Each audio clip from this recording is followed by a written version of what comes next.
Indians were on this land and the white people came from across the ocean. They came here in their boats with their Bible, with their priests and missionaries.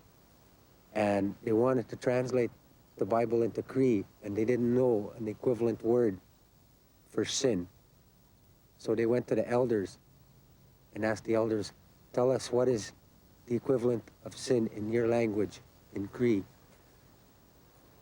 The elders Indians didn't have a word for sin.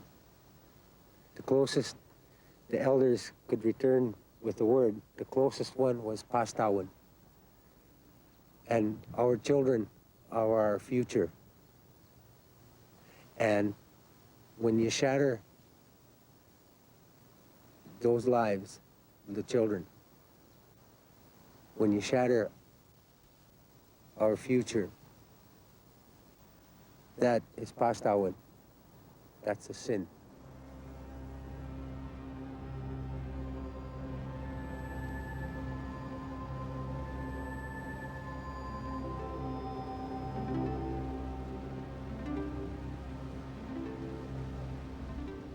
With the conquest of the New World after 1492, a land of almost limitless resources fell to the Europeans. For the Church, it was an entire continent of souls to be saved.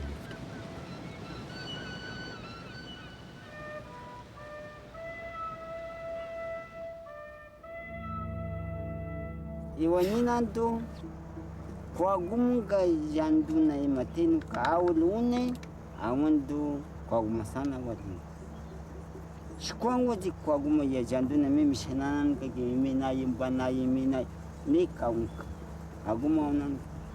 Iwa mimi akondu mbai mi antenu ko samble kita akondu. Yamba loma me ya foto me guga unu kwanskelo. Mimi kimi janika kwanskelo. Aknango kaki jalin.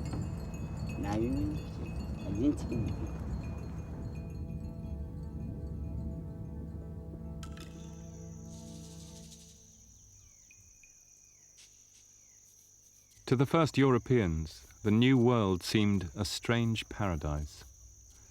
God made all the peoples of the New World, many and varied as they are, as open and as innocent as can be imagined, wrote Bartolomé de las Casas in 1542.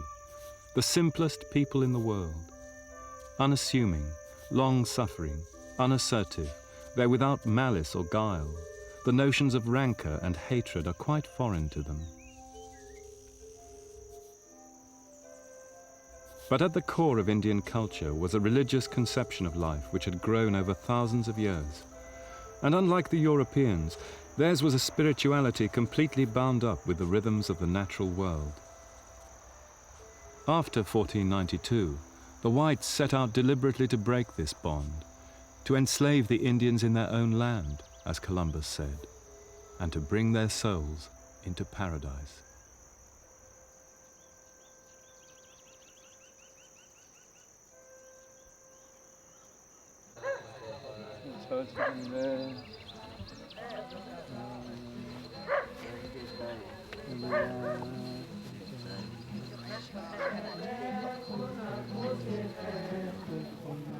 The European conquerors of the New World came bearing the message of one God, one church, and one truth. With this, they promised the natives salvation. Initially, the Europeans forced their religion violently on the Indians. But very soon, the Indians began to make it their own, transforming Christianity with their own beliefs and customs. So today, the two systems of belief live on side by side, inseparably mingled.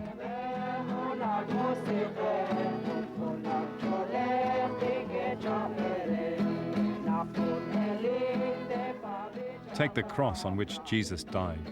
For the Maya in Guatemala, the cross is the ancient tree of life itself, the great green tree of the world, a holy tree which could speak to its children in times of need, and still does. In such ways, the length and breadth of the Americas, the Indians have continued to maintain their own spiritual universe.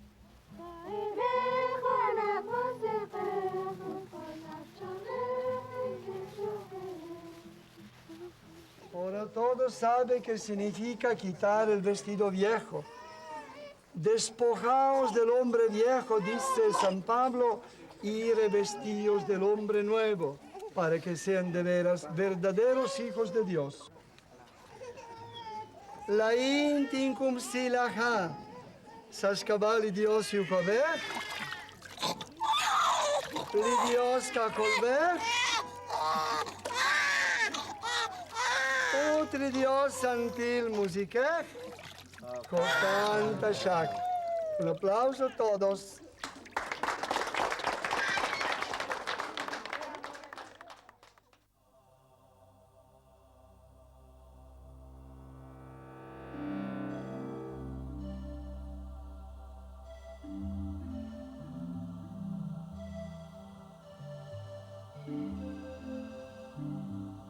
The first Europeans were astonished by the scale of the civilizations they found in the New World. These were people skilled in every art, wrote one Jesuit, with high moral virtue and perfect philosophers. But the Indian religions were another matter. The church was adamant they could only be the work of the devil. Everywhere the whites turned temples into churches. Yet even today in Mayan towns like Chichicastenango in Guatemala, the Catholic brotherhoods, the cofradías, honor and tend the ancient spirits just as they did before Columbus.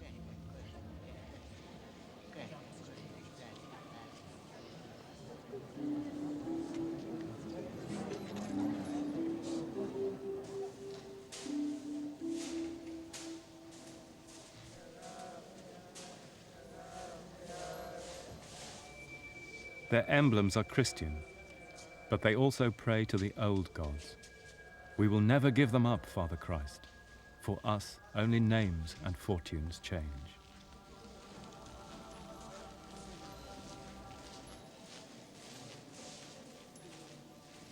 And down the middle of their Catholic church, candles burn on Mayan altars for the midwives, the shamans, and the ancestors.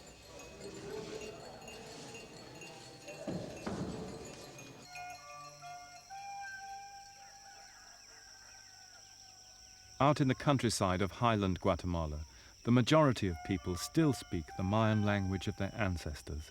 60% of them are Indian, and their war against their colonial rulers has continued.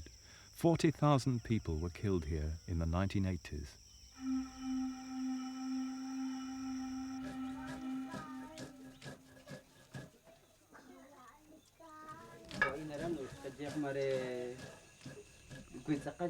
A refugee from those wars, Juan lives in poverty with his family in hills near Coban.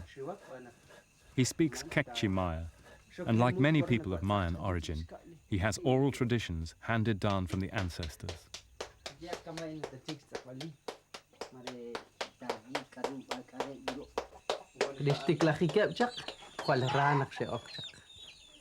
Na baleb dik arure li kana ka jiko el kab li naktere Christian jeri si chirwe ut kwankeb li kashe katon li kwankeb sakalish esna nale she kamsi nga sherash ashte sinkili oro kwankeb chiru chanchan la atin kwash maqala reloj nga ta keke haba kwash porsin tin set la baqel tin eseli tikolha tin khuy arant el li or chaku to kharant ela baqel shones kama she ushreli qamamail وتكواني كون كابتشي تشخلهم شي تقا ديشكوش وتران شي قوقشي لشخلهم اللي اورو لي بلات شي ريسي تخانش اللي تي كمان شي اوش اللي قام ما قشانيل.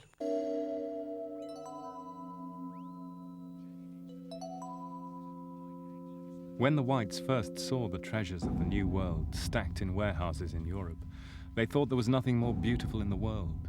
It rejoiced our hearts to see such marvels, wrote the artist Dürer. The subtle genius of the people of the land of gold.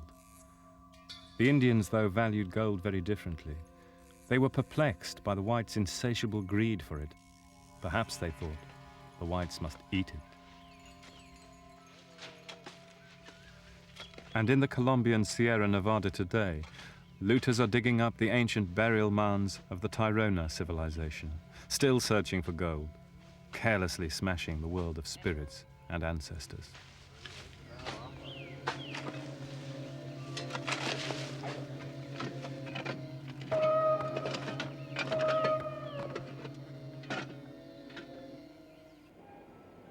nano e jingwilu abugai mikimagwana ye matama kamundi kagwa imangana ikago kutana shamba lango mekungwa abu kusakanal ganan gilu langwa aljingwi ni kwana Nesh komengwa zingwi lomaneti no shamba aljine gwana kab iwanina do zambu kaneka iwanina do kwam kaneka nanan kamba meli gwana jane kwelu do gangwan janu biangwan janu jintikingwa jinana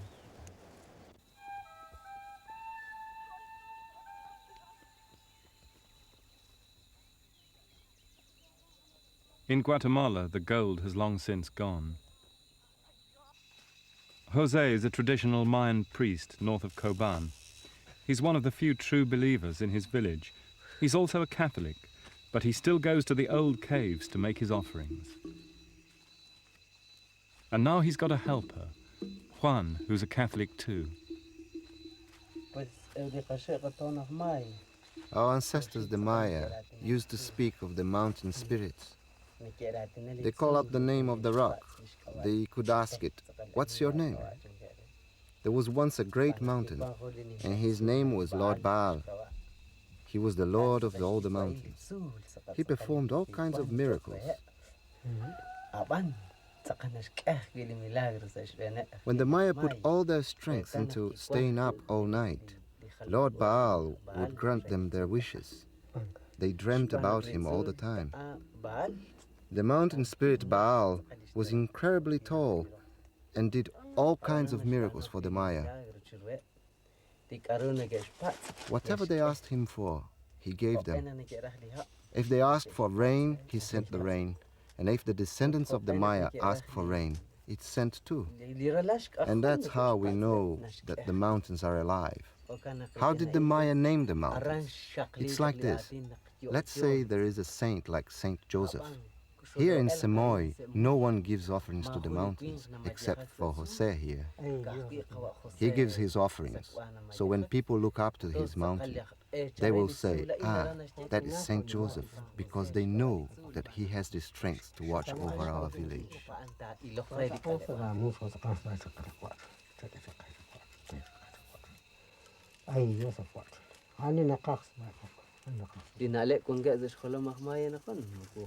The Christians are getting rid of all the traditions of the Maya. The Maya you see now, they look like Maya, but many of them haven't got the character of the Maya. They make fun of the mountain spirits. "You really have faith in the rocks? You worship the rocks?" they ask mockingly. What do the rocks do for the evangelical missionaries? They break them up and make houses out of them, and they say the rocks have no power. That's one of the really stupid things they say.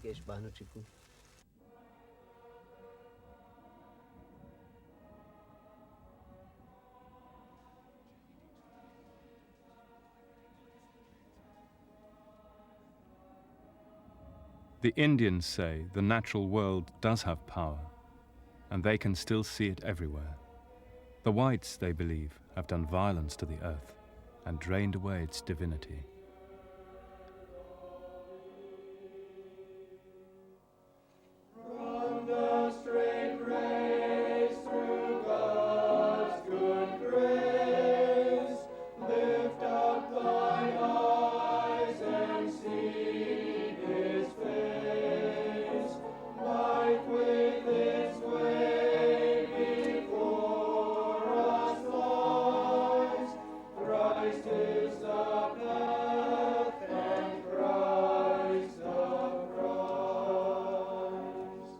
All the Indian religions have this in common. They affirm the bond between human beings and nature. For them, white rituals are different in their meaning and their intent.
Our featherhead dresses are very precious.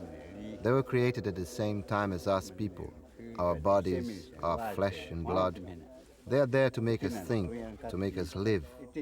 They are what makes the shamas and the dancers live when they drink the drug yahe. When they drink yahe, they tell the dancer what to sing, how to dance. They tell the shama how to cure and how to divine, how to cool down snake bite. The feathers shows us things, so they are not supposed to be shown to whites. It's really like their money. It's something precious. The feather box is like the box where they put their money, what they call a bank. That's what it's like. So coming here saying, open the feather box, it's like going there and saying, open your bank. You only open up a bank to buy goods, to buy an airplane, to pay someone. That's the only time you open it up. That's how it is with the feather box.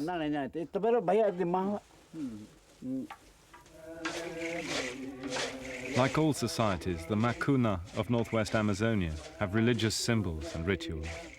The opening of the box with the magic feathers. The preparation of the sacred drug, yahe, which will bring visions, linking plants, animals and humans to the cycles of nature.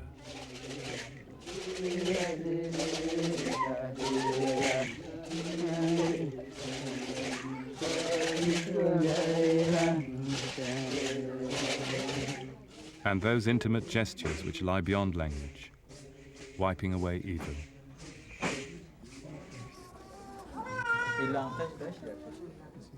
Such things are shared by all forms of spirituality. The sin, perhaps, is to speak of the superiority of one truth above another.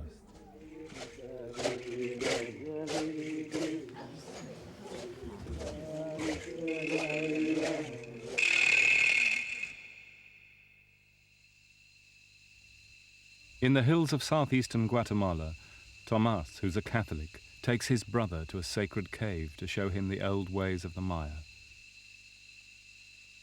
For him too, there is no contradiction.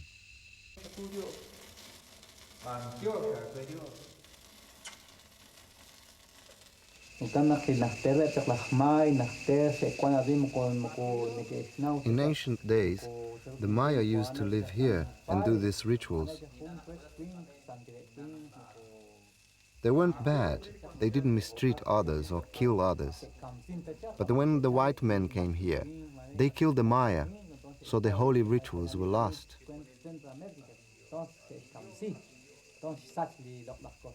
All kinds of priests came with their book. They evangelized in Kekchi and so swept away all the Mayan rituals. I started to hear more about the traditions we inherited from the Maya, and I liked them, so I studied again. I started practicing the traditions about 3.5 years ago. Since then, I've begun making offerings in the caves of the mountain spirits. So now I do 2 kinds of religion.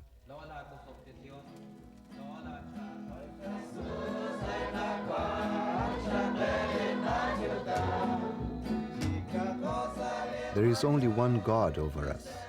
There is only one truth. And there is no problem with that, because anyone can praise God how they want to, according to how God touches your heart.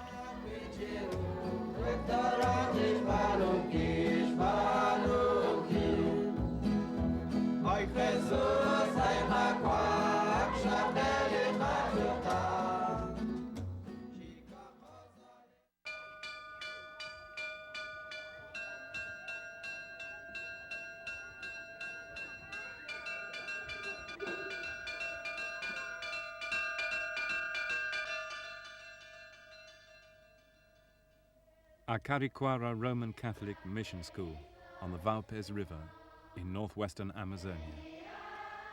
From the beginning, the European conquerors used education to turn the Indians into a docile and submissive underclass, to remove their Indianness.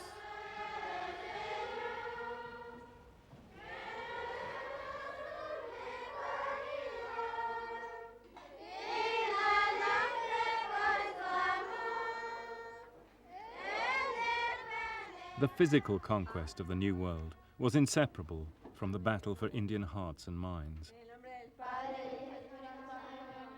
To replace the old structures of the Indian universe with European ideals and beliefs. Under the gaze of the Great White Mother.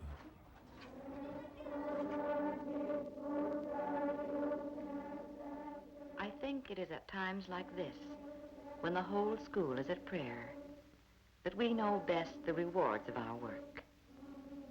For with the help of God, we have brought love and learning, health and happiness into the lives of these children. And this knowledge is our reward. But not only this, for children everywhere are always eager to love in return. Some mornings are highlighted by the coming of new children who must be settled in and instructed in the rules and regulations of the school.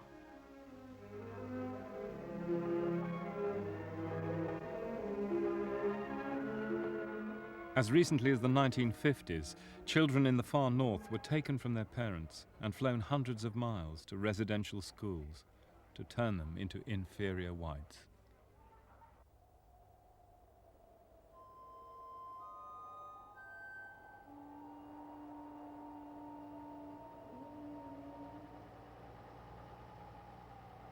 Basically, they told my father that if he did not agree to me being sent away, they would cut off family allowance, they would cut off welfare, and take me away anyway. So rather than go through all this, my father voluntarily let me go. During all this, I was not consulted. I was not even told. And I only found out about it about 24 hours before I left, the day before I left.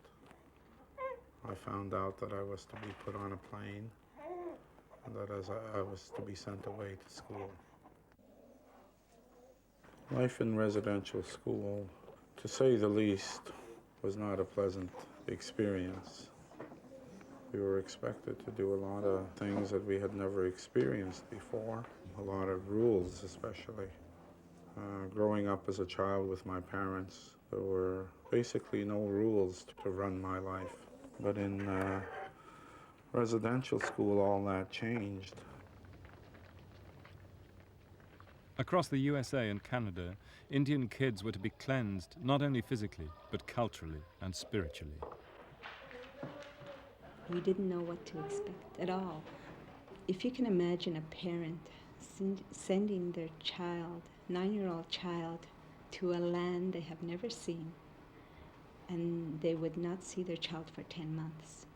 You know, that's quite a big hold that a government had on a people, you know, where the parent just didn't have any choice but to send their child off. Class, we want to have a reading lesson. It's from The Old Woman's New Hat on page 121, and I want Phyllis Ann to read first, please. The old woman's new hat. Old Mrs. Wise was always smiling, and I was taken away, along with my brothers and one sister. Just one day, a welfare car pulled up, and that was the last of the family. It just disintegrated. There was no family after that, and that was about 1956. And where were you taken? To several foster homes for the next 3, 4 years. And I'd say about 10, and they were right in the vicinity of Lac La Biche. And they're all to white people. They had farms, cattle, things like that, eh? and they put us to work, working for them. And they had children of their own, but they were treated quite differently than the way we were treated. And I can remember, you know, nights when we had to sleep outside in barns while their own children slept inside after working. And we weren't fed at a table. We were brought food to us. And it wasn't the same food that the children would eat with their parents at the table. 1 little, 2 little, 3 little Indians, 4 little, 5 little, 6 little Indians, 7 little, 8 little, 9 little Indians, 10 little Indian boys.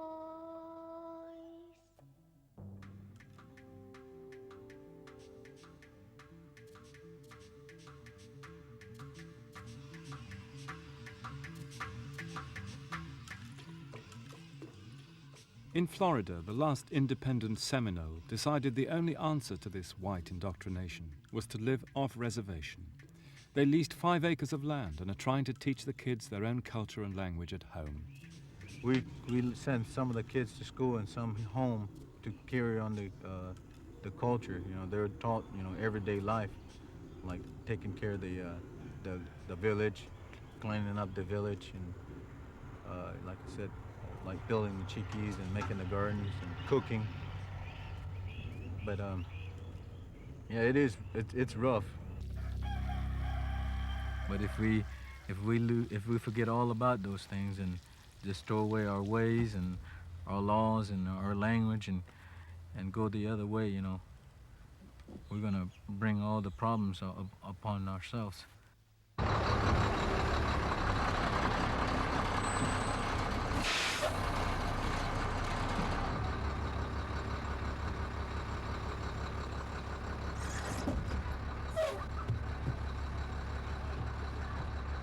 The ones that go to school, they're having a hard time, you know, speaking Indian and speaking English, because like when they go to school, we tell them it's fine because you have to talk there, but when you come home, you speak your own language. But you know, they intend to speak the English too.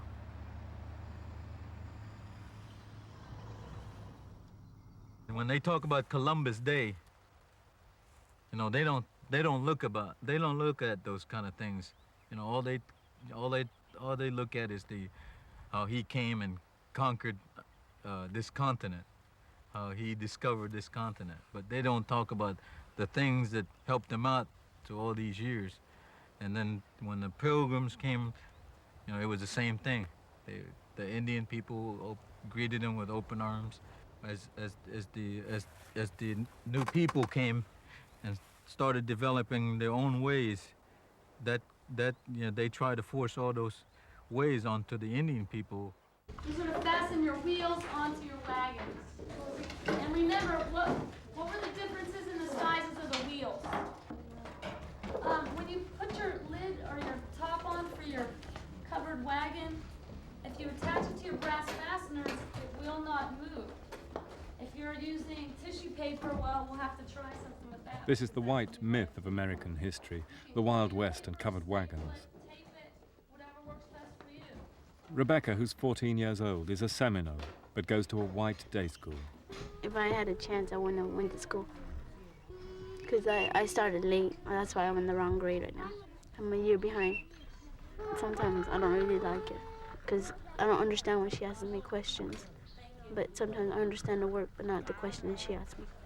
They said that the white man came here first or something. And then I hear that they said the Indians came here first.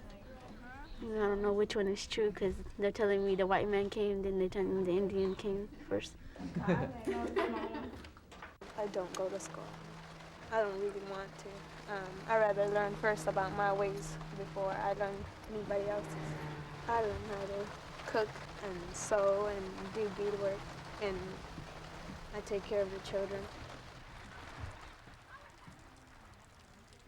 I have a little boy, and I want him to grow up knowing what's going on, about our ways, hanging on future always. And I'm teaching him, he's learning. And I get scared for him, for his future, and how worse it might get. We have our laws. Like white people, they have their laws. And we respect their laws. We want them to respect ours. That's all we're asking, you know. We just want them to respect our laws and the way we live. And give us a little, you know, break sometimes, you know. Don't be so hard on us. We just want to live too, like everybody else. That's all we're asking. I am Indian, we are Indian. I am Indian, we are Indian. I am Indian, we are Indian. I am Indian, we are Indian.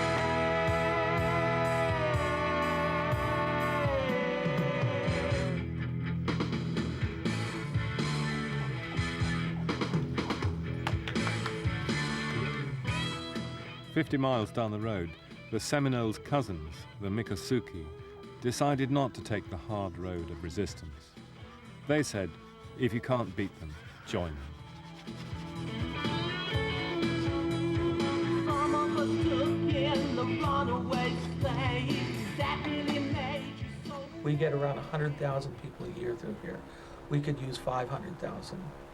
You know, we could use the money that is generated from tourism for housing, for schools, for better education, better schools, better things in the classrooms. Just in general, just the tribe is growing. Pretty soon, you know, we're not going to have enough housing here, enough land. Every time we build new houses now, we have to build new land, you know, fill. And we have another reservation area where there is plenty of land, and the tribe wants people to start moving up there eventually. So it's just, the whole thing is just very difficult now to live like an old Indian. In fact, most of the Indians who call themselves traditional Indians live alongside of the road now. They don't even live back in the swamps. We'll continue for the double postage or the letter now. Up until 1962, Miccosukee people were living back in the swamps, living in chickees, which is the Miccosukee word for homes, on stilts, still pushing canoes and things like that, and only speaking the Miccosukee language. So this all has come on to the Miccosukee people very, very fast. And the only way we're going to survive is if we have the funding, if we have money coming into the tribe. We can't live from trading alligator hides anymore. We can't live from making beads. It's a sad thing, but it's true. We have to have money now. So you can call it a sellout, or you can call it a buy-in, whatever.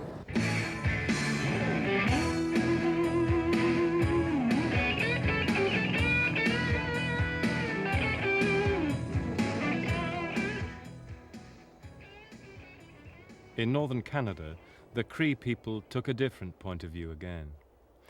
In reclaiming control over their children's education, they saw the chance to take back control over their own destiny. They run their own school board and now offer Cree education. The kids can learn in their own language. When I grew up, we were punished for speaking Cree. We were not allowed to speak Cree. We had to learn English. It was very frustrating for us because we could not speak English and we could not communicate. So if you cannot speak Cree to them, to the people who are bringing us up in the schools, if we could not speak if we could not speak English, then we don't say anything, you know? So it sort of stunted us a bit in terms of communicating with the people who are trying to bring us up.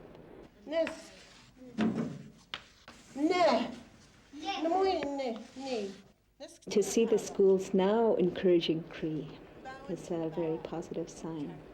And I am very amazed at what the children learn. They are so proud of their language. They are curious about their language. I hear them asking their parents, they want to get it right. What is the correct way to say this, you know?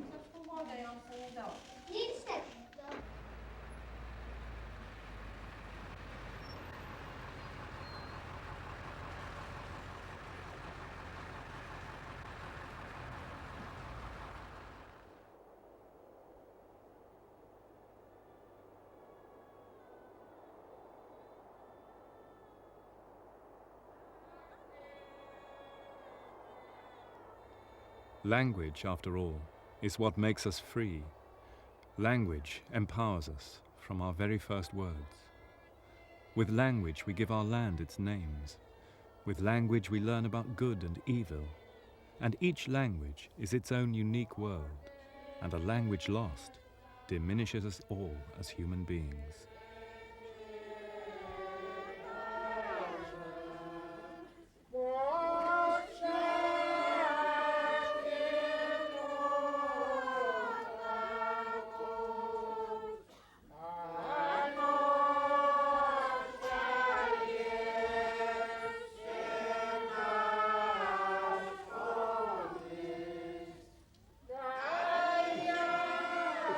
In Hudson Bay, it was Anglican missionaries from the British Isles who converted the Cree, and it wasn't all a disaster. A kind of meeting of minds and hearts took place.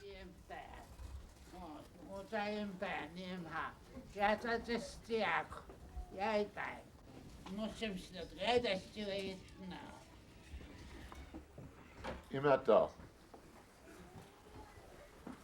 Bless, O Lord, these rings, that they may be to these your servants tokens of their solemn vows and pledges of pure and endless love, in the name of the Father, and of the Son, and of the Holy Spirit.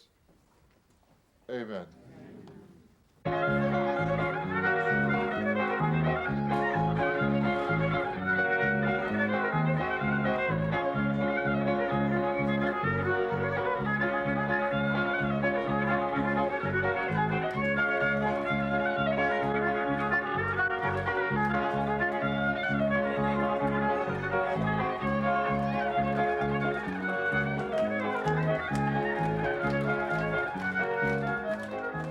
Some of those lonely Scottish trappers who came out here for the Hudson Bay Company married Cree women, and the Cree liked their tartans and their Highland flings.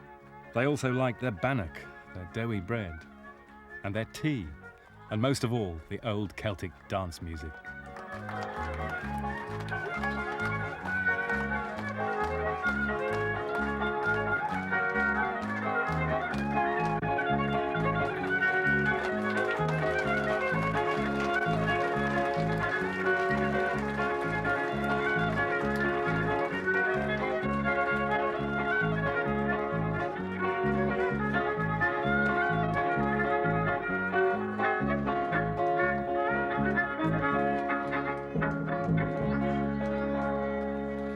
KSHI, Zuni Radio for New Mexico. Was it love we tried to steal? So I'm bound to go away with you. Zuni, New Mexico, on the car radio, an Indian radio station. This is the great American Indian tourist experience. And yet even here, the secret Indian universe has survived. Outside world will never experience what Indian carries in his mind, because outside world doesn't fully comprehend the existence of Indian. I guess only Indian can practice to understand his own culture and life. Here in the middle of New Mexico, they still care for the ancestral spirits, the Kachinas.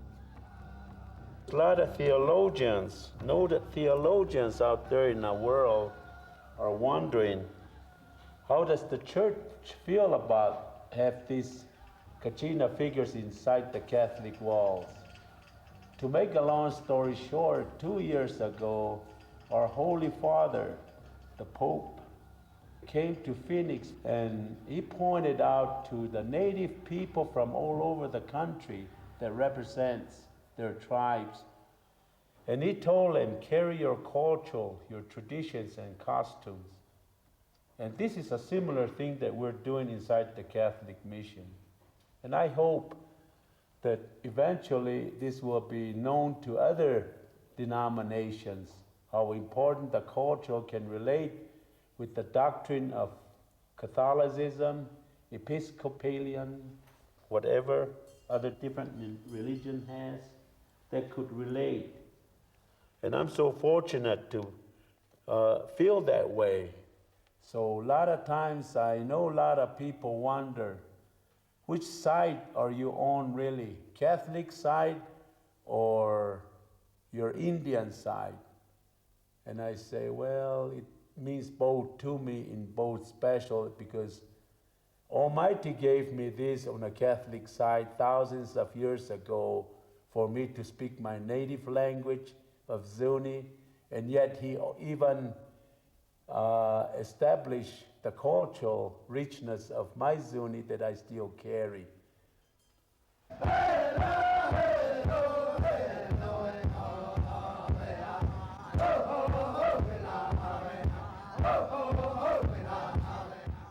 Preparations are underway for the most important ceremony in the Zuni religious calendar, the midwinter festival, Shalako.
The survival of their spiritual universe is perhaps the key question for all American Indians now, 500 years on. When the white man comes bearing gifts, do you accept and go his way, or do you refuse and hold on to your own center? Up to the early 1950s, the Kogi in the foothills of the Sierra Nevada in Colombia still kept their center together, still weaving the patterns of their own universe. Then the whites came bearing their cheap gifts. Especially they brought alcohol. And here, as everywhere in the Americas, alcohol was the most deadly thing to the Indians.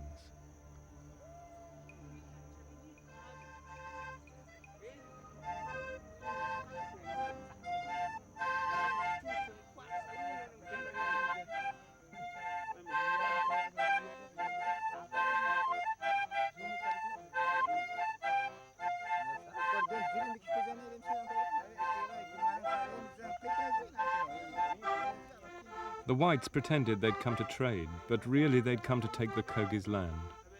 They hoped to get them drunk and to make them barter it all away. It was this more than anything which led the Kogi elders to tell their people to have nothing to do with the whites, the younger brothers whom they now despised, to live behind a black line separating their world from white civilization, a ban still in force. The younger brother can keep his material things, they said. Older brother will hold on to the things of the heart, or they will destroy our souls.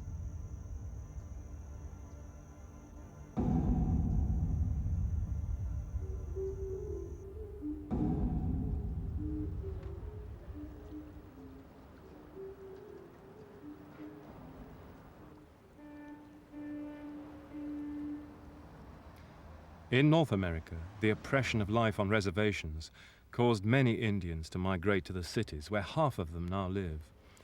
Second-class citizens in their own land, many of them end up on the street, victims of institutionalized poverty and racism.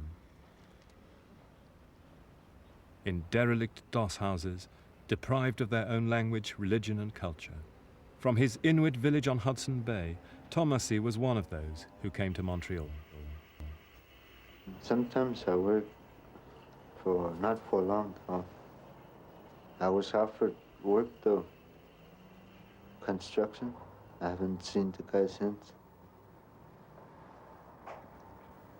What made you come to Montreal? I like it down here.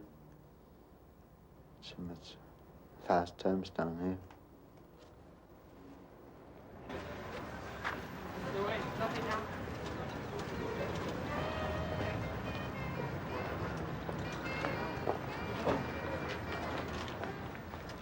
The disintegration of the lives of their menfolk has rebounded against the women. Undermined by economic hardship, many Indian women have found their way into prostitution in the North American cities. I came here in October.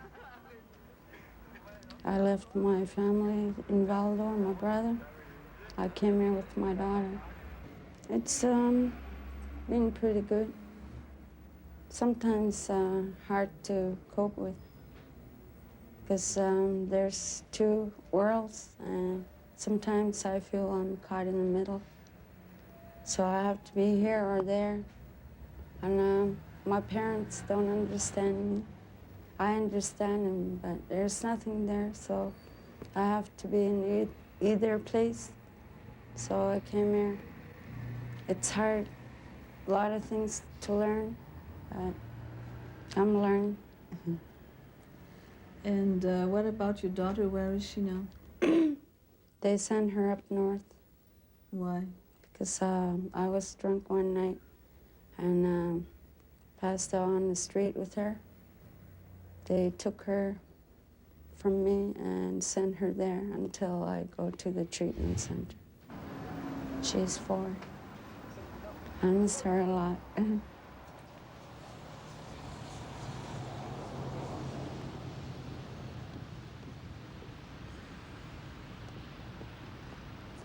When I went back to my parents, after 12 years in a white world, I'd become alienated from my own people.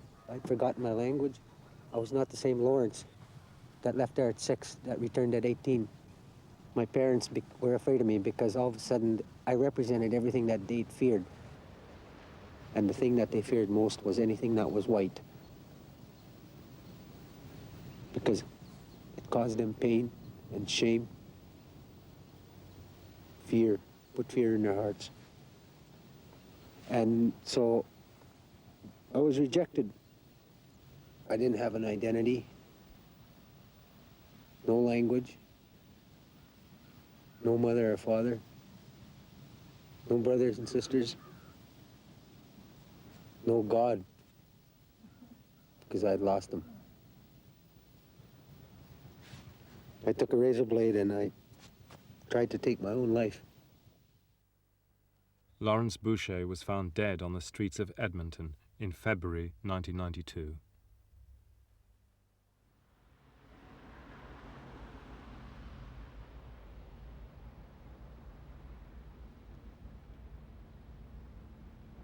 "500 years ago, Bartolomé de las Casas, the protector of the Indians, said this: 'I have no doubt that if Columbus could have known what dreadful results would follow, had he understood as much about the laws of God and nature as he did about navigating ships, he would never have embarked on a course of events which was to lead to such terrible harm.'